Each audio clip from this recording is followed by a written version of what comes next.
Olá, meus irmãos. Eu convido vocês a abrirem comigo as suas Bíblias em Efésios, no capítulo 4. Nós vamos ler a partir do versículo 17, meus irmãos. Não vou fazer a exposição desse trecho, nós vamos ler até o final do capítulo. Não vou fazer a exposição, mas eu quero tirar aqui o princípio para a nossa reflexão nesta noite de domingo, né? Então leiam comigo, por favor. Efésios, capítulo 4, do versículo 17 em diante, diz a palavra do Senhor. E digo isto e testifico no Senhor, para que não andeis mais como andam também os outros gentios, na vaidade da sua mente, entenebrecidos no entendimento, separados da vida de Deus, pela ignorância que há neles, pela dureza do seu coração, os quais, havendo perdido todo sentimento, se entregaram à dissolução para com avidez cometerem toda a impureza. Mas vós não aprendestes assim a Cristo, se é que tendes ouvido e nele foste ensinados como está a verdade em Jesus. Que quanto ao trato passado, vos despojeis do velho homem, que se corrompe pelas concupiscências do engano, e vos renoveis no espírito da vossa mente, e vos revistais do novo homem, que segundo Deus é criado, em verdadeira justiça e santidade. Por isso deixai a mentira e falai a verdade, cada um com seu próximo, porque somos membros uns dos outros. Irai-vos e não pequeis. Não se ponha o sol sobre a vossa ira. Não deis lugar ao diabo. Aquele que furtava, não furte mais. Antes trabalhe, fazendo com as mãos o que é bom, para que tenha o que repartir com o que tiver necessidade. Não saia da vossa boca nenhuma palavra torpe, mas só a que for boa para promover a edificação, para que dê graça aos que ouvem. E não entristeçais o Espírito Santo de Deus, no qual estáis selados para o dia da redenção. Toda amargura, e ira, e cólera, e gritaria, e blasfêmia, e toda malícia sejam tiradas dentre vós. Antes sede uns para com os outros, benignos, misericordiosos, perdoando-vos uns aos outros, como também Deus vos perdoou em Cristo. Vamos orar? Senhor nosso Deus, que neste momento o Senhor nos dê graça para que meditemos na Tua palavra, Senhor, para o nosso culto doméstico desta noite, de maneira a entendermos a Tua mensagem e sermos edificados para a Tua glória, para o nosso bem, Senhor, com perdão dos nossos pecados, em nome de Jesus. Amém e amém. Graças a Deus. Meus irmãos, eu estive refletindo com vocês hoje pela manhã sobre aquelas verdades, não é? De que o Senhor Deus nos criou, de que o homem caiu em pecado, todos nós caímos em Adão, mas Cristo nos redime, pisando na cabeça da serpente, e de que em breve ele voltará. E de que nessa perspectiva, ou seja, de um retorno de Cristo, nessa esperança, nós devemos viver hoje. E aí lembramos de João capítulo 14, que o Senhor Jesus diz: não se turbe o vosso coração, credes em Deus, crede também em mim. Na casa de meu pai há muitas moradas, senão vos teria dito, vou preparar-vos lugar, e quando eu for vos preparar lugar, voltarei para que vocês estejam comigo para sempre. Então Jesus vai voltar. E nas lutas e nas dificuldades desta vida, como é o caso desta pandemia, nós devemos viver nesse consolo, não turbados, mas na esperança, e não como o ímpio que vive para essa vida e que realmente não tem esperança. Hoje à noite eu gostaria de, dentro ainda do contexto de nós refletirmos sobre a questão da pandemia, nós pensássemos também exatamente em algumas atitudes bíblicas que devem corresponder, devem, melhor dizendo, serem praticadas pelos cristãos dentro dessa visão de que nós não somos deste mundo, de que nós estamos aqui como uma passagem, não é? Esperando o reino eterno de Cristo e já experimentando as glórias, das graças desse reino no nosso coração, naquilo que eu já expliquei para vocês também pela manhã, do já indo ainda não, ou seja, de que Cristo já reina em nós, o reino já está em nós, mas que ele ainda virá plenamente, fisicamente, quando Jesus voltar, estabelecendo o novo céu e na nova terra. Mas nós somos cidadãos desse reino já. E nós, a nossa atitude, e esse é meu ponto que eu gostaria de meditar com os irmãos nesta noite, a nossa atitude vai ser diversa, vai ser diferente da atitude dos ímpios, da atitude daqueles que são deste mundo. É por isso que eu li com vocês, meus irmãos, esse texto, né? Esse texto que Paulo faz exatamente aqui a diferença entre os que são de Cristo e os que não são de Cristo, não é? Então, ele diz que aqueles que não são de Cristo, eles são gentios, chamados por Paulo, que vivem na vaidade da sua mente, versículo 17, entenebrecidos no entendimento, separados da vida de Deus pela ignorância que é neles, pela dureza do seu coração, os quais, havendo perdido todo sentimento, se entregaram à dissolução, para com avidez cometerem toda impureza.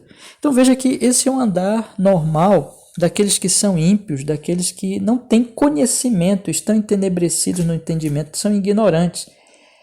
Essas pessoas, elas não têm essa visão plena, né? Essa cosmovisão, essa compreensão da realidade, essa visão de mundo que percebe exatamente essas verdades que nós abordamos, que o homem foi criado por Deus bom, que tudo foi criado bom, mas que o pecado manchou tudo, mas que Cristo redime e Cristo restaurará todas as coisas. Essas pessoas, elas são entenebrecidas, elas estão em trevas, elas não têm entendimento dessas coisas, elas vivem obscurecidas pelo pecado, que o pecado é trevas. Portanto, elas reagem de maneira louca, elas reagem de uma maneira que não vai ser de acordo com a palavra de Deus, com o evangelho de Cristo, com a realidade, mas de acordo com a sua loucura. Na verdade, a Bíblia mostra que o pecado ele é uma loucura e que essa loucura, meus irmãos, portanto, a loucura das loucuras, evidentemente, que como qualquer louco que está fora da realidade, que reage diverso da realidade, contrário à realidade, assim também o pecador vai reagir de uma maneira errada, vai reagir de uma maneira equivocada, de acordo com a sua loucura, de acordo com a sua cegueira espiritual. Então, em relação à pandemia, esse é o meu ponto, os ímpios, eles que não têm esse conhecimento, que estão entenebrecidos, eles vão reagir, pelo menos, meus irmãos, em três aspectos aqui que eu gostaria de destacar. Em primeiro lugar, a glória deles, a adoração deles estão nas coisas desta vida, deste mundo, na criatura, não é? Então, uma das coisas que o pecado faz exatamente essa loucura primordial do pecado, é que ele deixa de ver o mundo como o mundo de Deus. O que Paulo fala aqui é separados da vida de Deus, entenebrecidos no entendimento, ignorantes, e a ignorância das ignorâncias está exatamente nessa, em que eles não conhecem a Deus, em que eles não, consequentemente, adoram a Deus, mas que eles, então, a adoração que eles deveriam atribuir a Deus, eles vão atribuir às coisas desta vida, à criatura e não ao Criador, conforme Paulo também fala lá em Romanos capítulo 1. Então, isso, quando nós pensamos numa pandemia, uma pandemia, ela está exatamente ameaçando esses ídolos. Por quê, meus irmãos? A morte na pandemia. A morte neste terrível mal, né? Que não é apenas uma doença simples, mas é uma doença grave e que tem matado muitas pessoas. A morte põe em xeque exatamente os ídolos, exatamente a vida que os homens têm nesse mundo dedicada aos seus ídolos, não dedicados a Deus. A morte vai roubar os seus ídolos. Diante da morte, os ídolos mudos, cegos, conforme os profetas também falavam no Antigo Testamento, os salmos falam que tem olhos, mas não veem, tem pés, mas não andam, tem ouvidos, mas não ouvem, não há voz neles, não podem socorrer ninguém. E diante de uma pandemia dessa, diante da morte, na verdade, eles se mostram insuficientes, inativos, falsos deuses, e os homens percebem isso, percebem que com a morte vão perder os seus ídolos, vão perder suas famílias, vão perder seu dinheiro, vão perder as coisas que eles amam, as coisas para as quais eles vivem, que são, na verdade, os seus ídolos. E isso, meus irmãos, é algo muito evidente e que a pandemia causa. Uma segunda coisa, meus irmãos, correspondente a isso, é que, na verdade, essas pessoas não adorando a Deus, não amando a Deus, não servindo a Deus, aí nós lembramos das 2 tábuas da lei. É em amar a Deus que nós amamos o próximo. Então, as pessoas que não amam a Deus, que não servem a Deus, elas terão uma atitude, meus irmãos, na verdade, podemos também dizer assim, né? Quem não ama a Deus, na verdade, tanto está odiando o próximo, como também, e esse é um outro aí ensino também claríssimo das Escrituras Sagradas, na verdade está fazendo mal a si mesmo, está prejudicando a si mesmo, está destruindo a si mesmo. A atitude dos ímpios dentro de uma situação como essa será sempre autodestrutiva.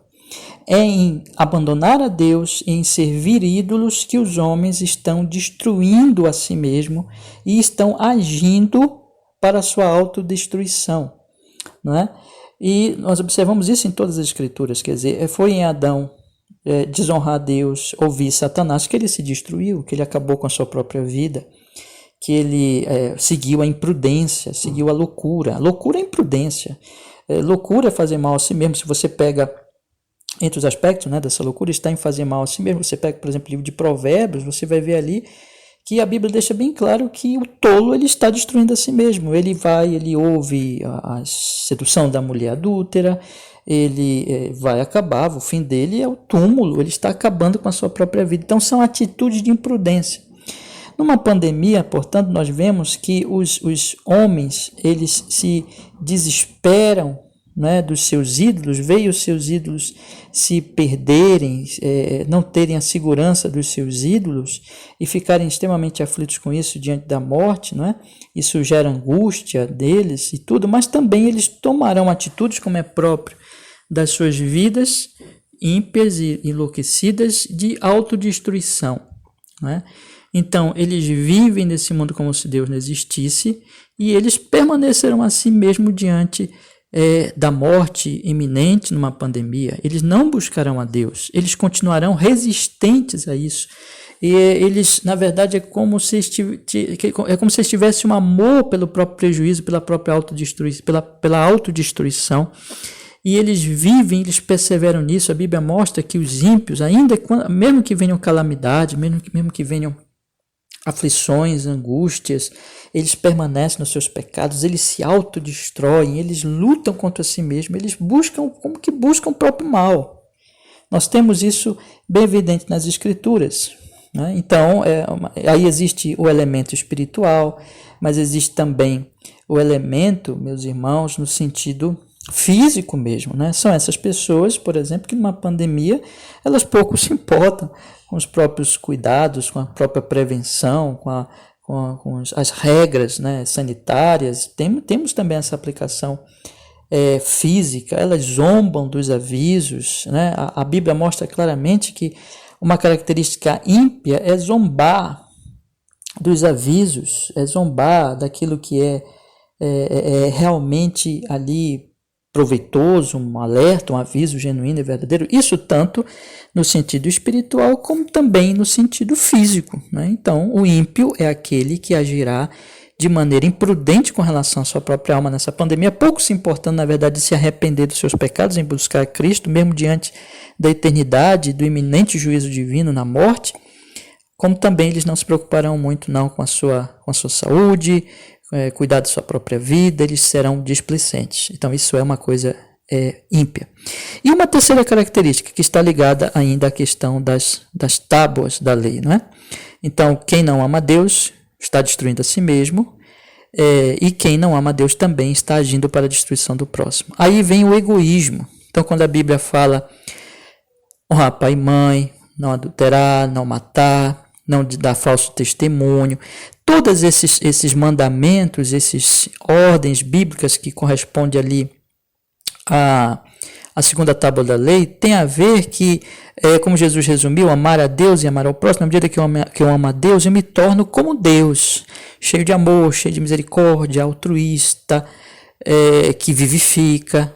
Mas o homem ímpio não, o homem ímpio é egoísta, o homem ímpio ele é egocêntrico, o homem ímpio ele se auto-idolatra, né? Auto-idolatria, ele é ególatra, né? E ele quer ser servido, mas ele não serve o próximo, ele não pensa no próximo. Então, numa situação dessa, pouco se importa ele com a alma dos outros. Na verdade, não pensa nem na alma dele, o que dizer, não é? Da alma dos outros, também pouco se importa com as questões físicas, com o cuidado com a vida do próximo. Isso é ímpio. Então, essas características, meus irmãos, são características dos ímpios, são características daqueles que pertencem a esta vida, pertencem a este mundo, pertencem a Adão, pertencem ao agora, a esse reino caído. O cristão, ele é diferente. Então, quando o apóstolo Paulo diz aqui, você observa bem, no versículo 20, mas vós não aprendestes assim a Cristo. Vocês não são sem conhecimento, vocês têm conhecimento, vocês foram ensinados. Veja o que ele diz no versículo 21. Se é que o tendes ouvido e nele fostes ensinados como está a verdade de Jesus. Quanto ao trato passado, vos despojeis do velho homem que se corrompe pelas concupiscências do engano, vos renoveis no espírito da vossa mente. Então eles têm uma outra mente, eles têm um entendimento bíblico, eles não são ignorantes, eles conhecem que o problema de Adão, o pecado, e que o reino de Cristo é um reino de quê, irmãos? No versículo 24, e vos revistais do novo homem, que segundo Deus é criado em verdadeira justiça e santidade. Aí ele fala, discorre sobre vários assuntos, deixar a mentira, não se irar, não dar lugar ao diabo, não furtar, trabalhar, fazer com as mãos o que é bom para ter com que repartir ao necessitado, não falar palavras torpes, versículo 29, e com tudo isso não entristecer o Espírito Santo, ou seja, não dar nem lugar ao diabo e não entristecer o Espírito Santo, deixar a ira, a cólera, versículo 31, gritaria, blasfêmia, ser misericordioso, benigno, perdoar, como Deus vos perdoou em Cristo. Quer dizer, uma outra vida. Evidentemente, então, que tudo isso aqui ele vai contradizer as três características que eu abordei aqui dos ímpios. Então, primeiro, diferente do ímpio, o cristão serve a Deus. Enquanto que o ímpio ele é entenebrecido, ele não conhece Deus, ele está separado da vida de Deus, o cristão ele tem conhecimento de Deus em Cristo Jesus. Ele ama Deus, ele não serve mais os ídolos, ele serve o Deus verdadeiro. Portanto, ele está dentro da realidade, ele não é louco, ele está dentro daquilo que é a verdade, a cosmovisão que corresponde à realidade, de que há um Deus criador, há um Deus redentor, há um Deus provedor, há um Deus que vai estabelecer o seu reino, que vai trazer juízo e que vai estabelecer o seu reino no seu Filho no futuro. E o cristão vive para esse Deus. Ele, portanto, não se assusta.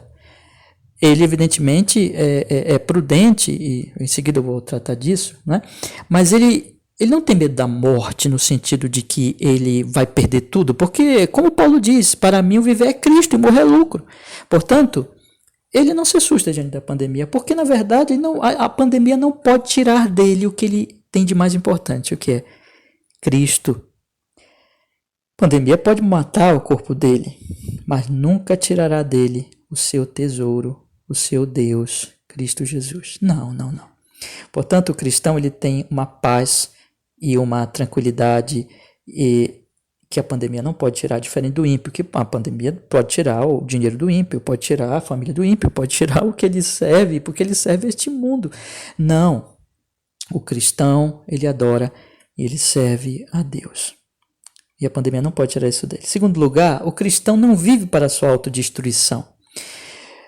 Olhando para as duas tábuas da lei, ele ama a Deus, ele ama o próximo, quem ama a Deus ama a humanidade, faz bem à humanidade, e é claro que faz bem a si próprio. Então, o cristão é aquele que ele, evidentemente, meus irmãos, ele faz bem a si. Ele não trabalha para a sua autodestruição, mas ele vive para o seu bem. Claro que o bem dele não é um bem egoísta, mas é um bem em que está associado a amar a Deus e amar ao próximo. Não é? Mas esse é um homem realmente bem-aventurado, que a Bíblia vai dizer, esse é um homem abençoado, esse é o homem que realmente está abençoado.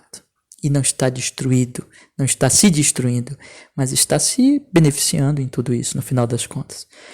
Portanto, meus irmãos, ele vai pensar diante de uma pandemia, ele vai pensar no que a pandemia lhe ensina em relação à sua alma. Ele vai pensar se ele precisa se arrepender dos seus pecados, se quebrantar, porque tempos difíceis é tempo de humilhação, tempo de arrependimento, tempo de quebrantamento, ele vai pensar nisso.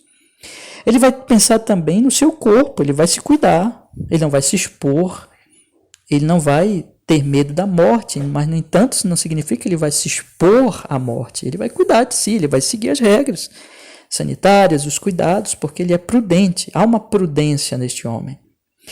E em terceiro lugar, diferente também do ímpio, ele ama o próximo, ele cuida do próximo. Ele vai pensar na alma das pessoas.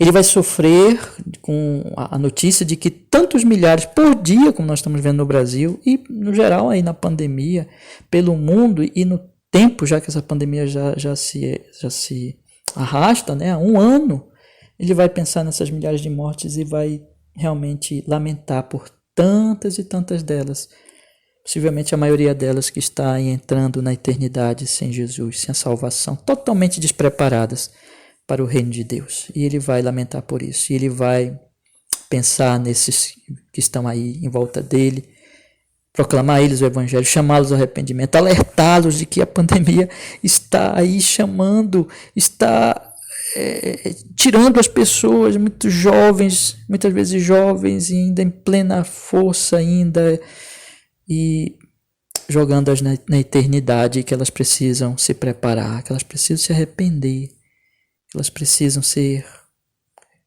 alertadas de que há pecado, há juízo, há um inferno, e que Jesus é a salvação. Ele as amará porque ele ama Cristo, e ele levará a elas o evangelho, a salvação. Ora, se você vê uma pessoa passando fome, você a ama, você quer matar a sua fome. Nossa maior necessidade, meus queridos irmãos, como bem sabemos, é Cristo. Nós estamos em dívida com Deus, nós temos desonrado a Deus em Adão, mas Cristo Jesus nos reconcilia com o Pai. E esse cristão, então, cheio de amor, e que tem essa mentalidade do reino vindouro, e que não é mais...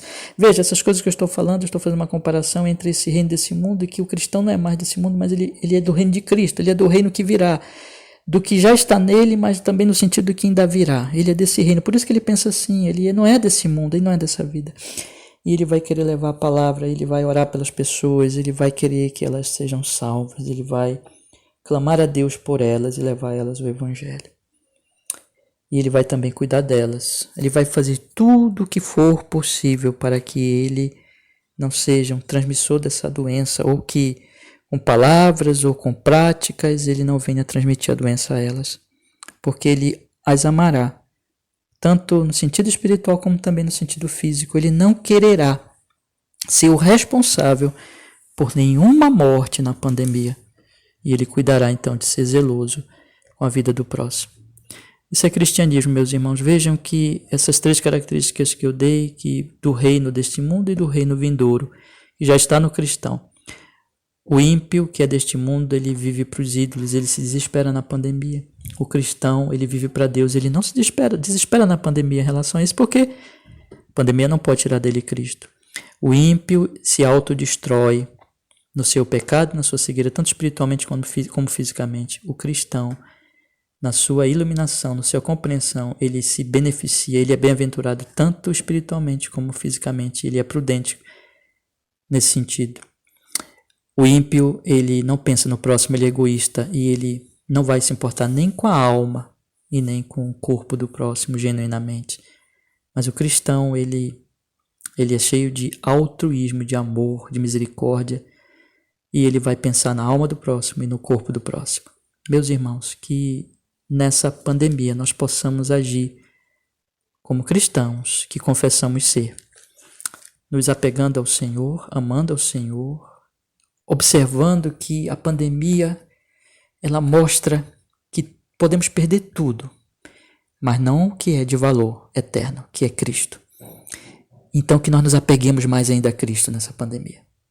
Que nós nos apeguemos a Ele com mais fé, leiamos mais nossa Bíblia, oremos mais, busquemos mais ao Senhor. Que nós busquemos, meus irmãos, essa bem-aventurança sobre nós mesmos, em segundo lugar. Não nos autodestruamos, nem espiritualmente, nem fisicamente, mas nos aproximando dele, busquemos mais e mais essa bem-aventurança, esse benefício a nós mesmos. E em terceiro lugar, venhamos amar o próximo, venhamos cuidar deles, amá-los, orar por eles, pensar que eles estão em risco de adentrar a eternidade sem a salvação, então levar o evangelho a eles, orar por eles, lamentar pelos que já foram. E em terceiro lugar, aliás, dentro ainda desse terceiro lugar, cuidar da vida deles, não fazer nada, meus irmãos. Há uma doença grave que está aí, nada que venha passar para eles essa doença, ou prejudicá-los de alguma maneira, ou falar alguma coisa que ele venha nos levá-los ao relaxamento e a adoecerem por causa disso, ou ser um transmissor da doença a eles. Não, vamos ter todos os cuidados, porque isso faz parte de ser do reino de Deus. Vejam que em tudo isso nós estamos seguindo a Cristo. Cristo, ele nos ensinou. É isso que diz, como Paulo diz aqui, versículo 21, se é que o tendes ouvido e nele fostes ensinados, como está a verdade em Jesus. Esse é o Senhor Jesus que serviu o Pai, que vivia para o Pai, que dizia, tudo que eu faço é para o Pai. O Senhor Jesus que foi o homem realmente cheio de... o modelo perfeito, né? Que é o modelo realmente de homem, de verdade. Nós devemos seguir a ele. O Senhor Jesus que foi altruísta, que foi alguém que viveu para o próximo, que serviu o próximo. Em tudo isso nós seguimos o modelo de Jesus. Jesus que veio para trazer vida e nunca morte em nenhum sentido, nem físico, nem espiritual. Ele veio para salvar e que nós também sigamos ele. Então, meus queridos irmãos, deixo-lhes esta reflexão nesta noite, completando a reflexão da manhã, que nós somos de outro reino, do reino vindouro, e esse reino vindouro é um reino de adoração a Deus, é um reino de bem-aventurança, é um reino de altruísmo, e que nós possamos viver de acordo com este rei. Deus nos abençoe. Vamos orar? Abençoa-nos, Senhor, para que na nossa vida essas verdades do reino possam estar mais presentes no meio dessa pandemia, de maneira que nós venhamos buscar mais ao Senhor na pandemia e estar mais consciente de que ela não pode tirar o nosso bem maior, que é o Senhor Jesus. Que, em segundo lugar, nós possamos também cuidar de nossa própria vida, espiritualmente e materialmente, fortalecendo-nos nessa bem-aventurança. E, em terceiro lugar, que nós possamos cuidar da vida do próximo, levando a eles o Evangelho, orando por eles e cuidando também do seu corpo. Nos usa, Senhor, e que em tudo isso o teu nome seja louvado nas nossas vidas. Em Cristo oramos e agradecemos. Amém.